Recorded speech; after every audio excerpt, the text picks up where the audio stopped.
जब मेरा एक ही काम है, एक ही लक्ष्य, एक ही टारगेट है, उसके बाद बाकी सारी चीजें मुझे डिस्टर्ब कर कैसे सकती है। इसमें बेस्ट करो कि आपको एक रिजल्ट मिले कि आशीष आपने ऐसा किया तो आप आगे ऐसा कर सकते हो, आपका दिमाग बोलेगा आपको। इसके अंदर वो चैप्टर है जो कि आपको इजी लगते हैं।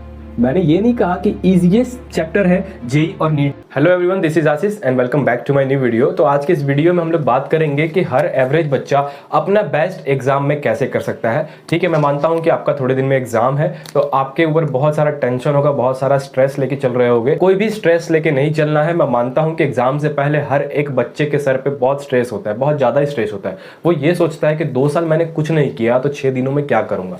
जो भी बच्चा ऐसा सोचता है, इसका मतलब ये चीज सिर्फ और सिर्फ उस बच्चे पे ही इंप्लीमेंट होती है। मतलब वो अकेला एक बच्चा नहीं कर सकता।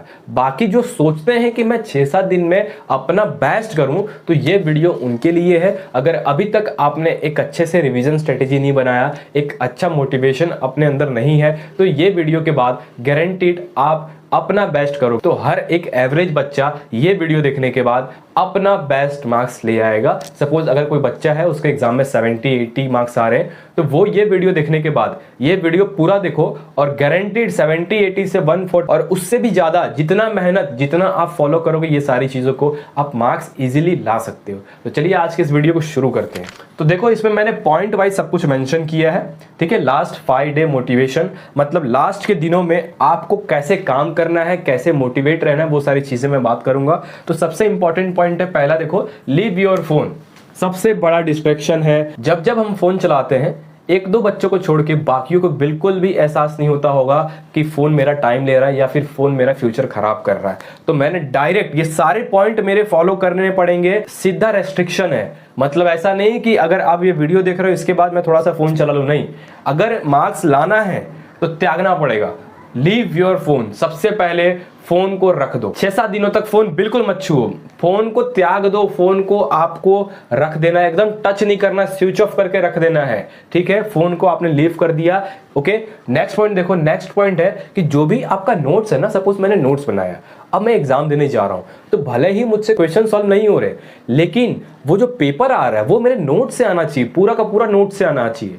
एक भी चीज बाहर का नहीं होना चाहिए। मतलब सारी चीजें नोट्स में मेंशन होनी चाहिए, भले ही आप सॉल्व नहीं कर रहे हो। फिलहाल मैं क्या बोल रहा हूं कि जो भी आपका नोट्स होगा वो अफेक्टिव होगा। वो नोट्स में सारी चीजें, सारे फॉर्मूले, सारे इंपॉर्टेंट सब कुछ मेंशन होना चाहिए। ऐसा नोट्स आपके पास होना चाहिए, मस्ट है। ठीक है, थर्ड पॉइंट देखो, दिस इज मेजर रिवीजन। अभी तक आपने जितने भी रिवीजन किए होंगे, ये सबसे बड़ा रिवीजन होना चाहिए। 6 से लेकर 7 दिनों तक ये वाला जो रिवीजन होगा, ये आपका मेजर रिवीजन होगा। ये आपका डिसाइड करेगा कि आप कितने मार्क्स ला पाओगे। देखो, रिवीजन बहुत सारे टाइप्स के होते हैं। एक रिवीजन होता है कि अगर आपने रिवाइज किया तो 2-3 दिन बाद फिर रिवाइज करना पड़ता है। एक रिवीजन होता है कि अगर आपने रिवाइज किया है तो नेक्स्ट डे फिर रिवाइज करना होता है। एक रिवीजन होता है कि अगर मैंने अच्छे से रिवाइज किया तो हफ्ते दिन तक रिवाइज नहीं करना होता है। वही रिवीजन हमें अभी करना है।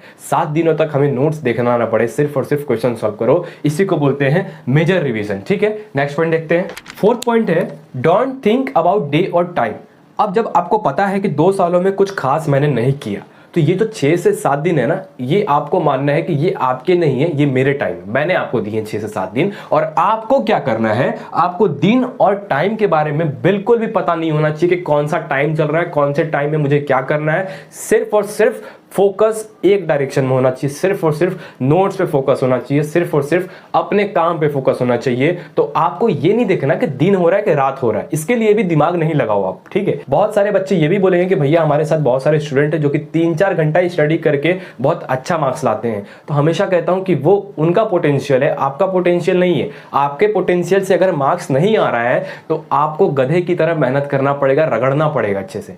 ठीक है, तो आपको समझ में आ गया ना कि डे और टाइम नहीं देखना है कि दिन हो रहा है कि रात हो रहा है। ठीक है, उसके बाद देखो क्या करना है। उसके बाद आपको ना आपका स्पॉट ढूंढना है जहां आप बैठने वाले हो। अभी ये वीडियो देखने के बाद 4-5 दिन आपका जब भी एग्जाम होगा, आपको उस टाइम तक एक स्पॉट को डिसाइड कर लेना है और वो 6 से 7 दिन मैक्सिमम वहीं पे बैठ के बिताना है।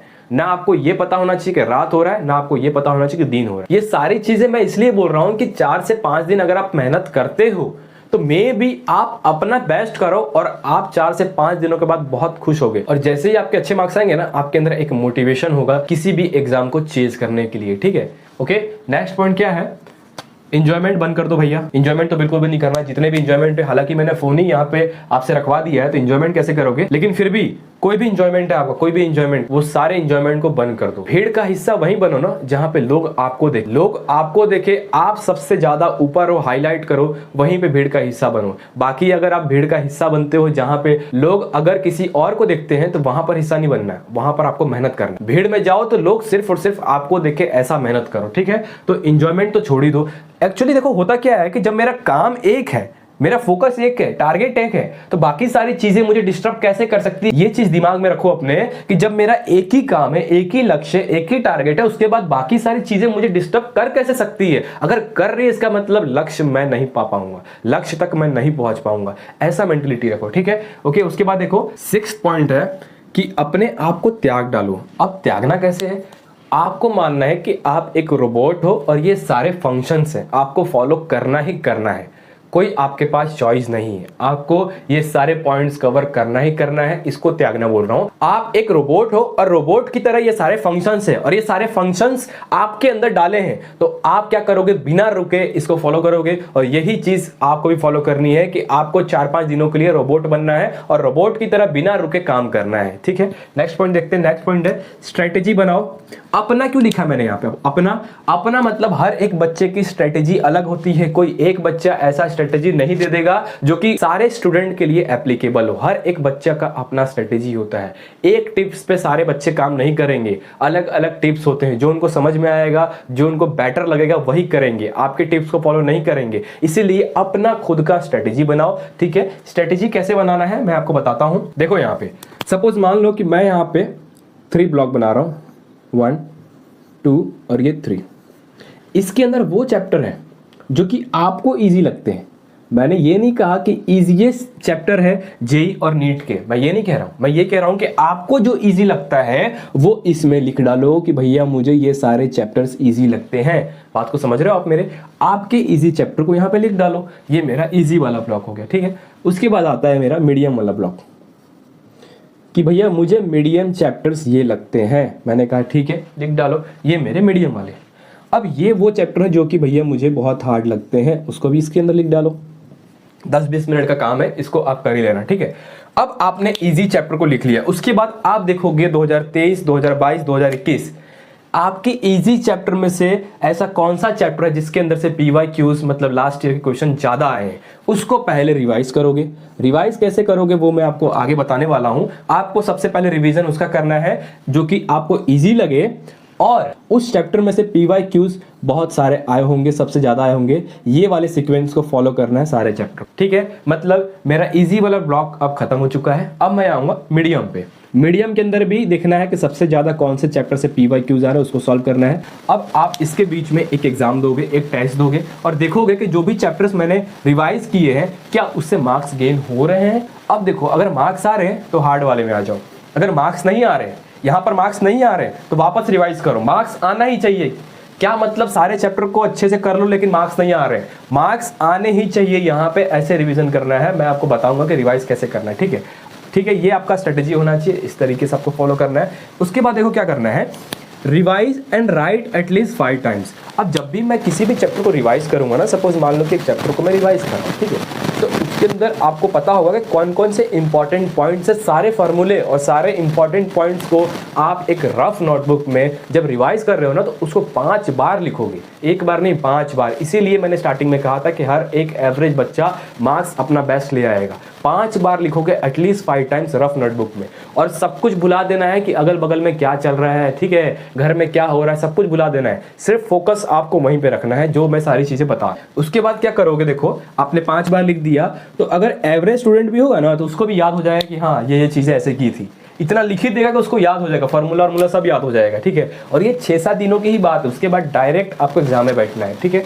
अब देखो 9 पॉइंट क्या है, बेसिक मैथमेटिक टूल को आपको कंप्लीट करना है, क्योंकि आपको पता है कि आपका बेसिक ही अच्छा नहीं होगा तो आपसे क्वेश्चन सॉल्व नहीं होने वाले हैं। क्योंकि देखना बहुत यूनिट को चेंज करने के लिए भी क्वेश्चन दे देगा, मतलब सारी चीजें आपको आती होंगी, सारी चीजें फॉर्मूले भी, लेकिन एक यूनिट को चेंज करने के लिए दे देगा तो आपसे सब कुछ गलत हो जाता है। और उसी पैटर्न में उस MCQs में आंसर भी होगा रॉन्ग वाला, जो कि हर एक बच्चा फॉलो करेगा। पर आपको बेसिक आना चाहिए, हर एक चीज को अच्छे से देखोगे एग्जाम में, सारे डाटा को लिखोगे पहले, हाँ कि ये है, सबकी यूनिट चेक करोगे, फिर फॉर्मूला ऐसे इस तरीके से काम करें, ठीक है, सीक्वेंस में। उसके बाद हमने क्या कर लिया, मतलब बेसिक मैथमेटिक टूल्स आपका कवर हो गया, बहुत इंपॉर्टेंट है। ओके, ये सारी स्ट्रेटेजी सिर्फ और सिर्फ 6-7 दिनों के लिए है और बहुत इफेक्टिव है। अगर आप फॉलो करते हो तो आपके मार्क्स में भी आपके मेहनत के हिसाब से डबल भी आ सकते हैं। आपके ऊपर डिपेंड करता है कि ये आप कितने टाइम्स फॉलो करोगे, जितना फॉलो करोगे उतना ही मार्क्स होगा। अगर अभी तक मार्क्स नहीं आते तो मुझे पता है कि हर एक इंसान आपसे यही बोलता होगा कि अब तुमसे नहीं होगा। तो वो जो इंसान बोल रहा है ना, वो उसके हिसाब से, आपके हिसाब से नहीं है। आपके हिसाब से आप चाहो तो दिन को रात कर सकते हो और रात को दिन, आपके हाथ में, ठीक है। तो दूसरों का नहीं सुनना। अब ये सारी चीजें भैया ने बता दिया फॉलो करने के लिए, और स्ट्रेस आ रहा, तो स्ट्रेस नहीं लेना किसी भी चीज का। अगर हम एग्जाम देने जा रहे हैं तो वो हमारा डिसीजन था कि हमें साइंस लेना था, जो भी लेना था वो हमारा डिसीजन था ना, हमारे ऊपर किसी ने फोर्स नहीं किया। हम 2 साल से तैयारी कर रहे हैं, हमारे ऊपर किसी ने फोर्स नहीं किया, हम तैयारी कर रहे हैं। अगर फोर्स किया भी होगा पेरेंट्स ने तो उसको फोर्स नहीं बोलते, वो तुम्हारे लिए अच्छा सोच रहे हैं और इसीलिए उन्होंने आपको साइंस दिलाया।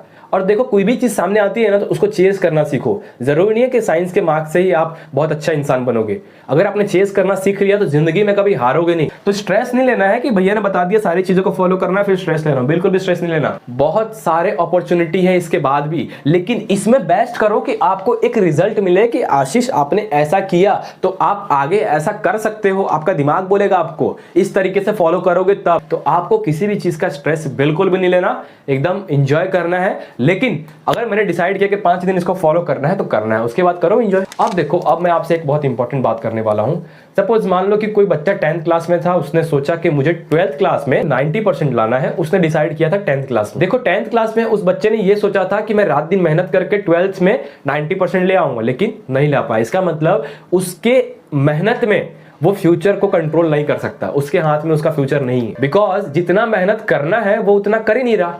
उसको जितना मेहनत 11th-12th में देना था 90% लाने के लिए, उतना उसने नहीं दिया। मेहनत ऐसा करो कि 90 सोचो तो 96 है, आपको मोटिवेशन मिलेगा। सपोज मान लो कि ये सारी चीजें मैंने आपको बताया है, अगर ये सारी चीजें आप फॉलो करके मार्क्स ले आते हो, पहले से काफी अच्छा मार्क्स ले आते हो, तो आपके अंदर मोटिवेशन मिलेगा और आप कल को अपने हाथ में कर सकते हो। आपको पता चल जाएगा कि हाँ, मैं अपने कल को अपने हाथ में कंट्रोल कर सकता हूं अपने मेहनत के बल। तो बस आज के इस वीडियो में इतना ही। मिलते हैं आपसे किसी नए वीडियो में, तब तक के लिए पढ़ाई करते रहिए, ये सारे स्ट्रेटेजी को फॉलो करना पूरा। तो चलिए बाय, जाइए पढ़ाई करिए, बाय।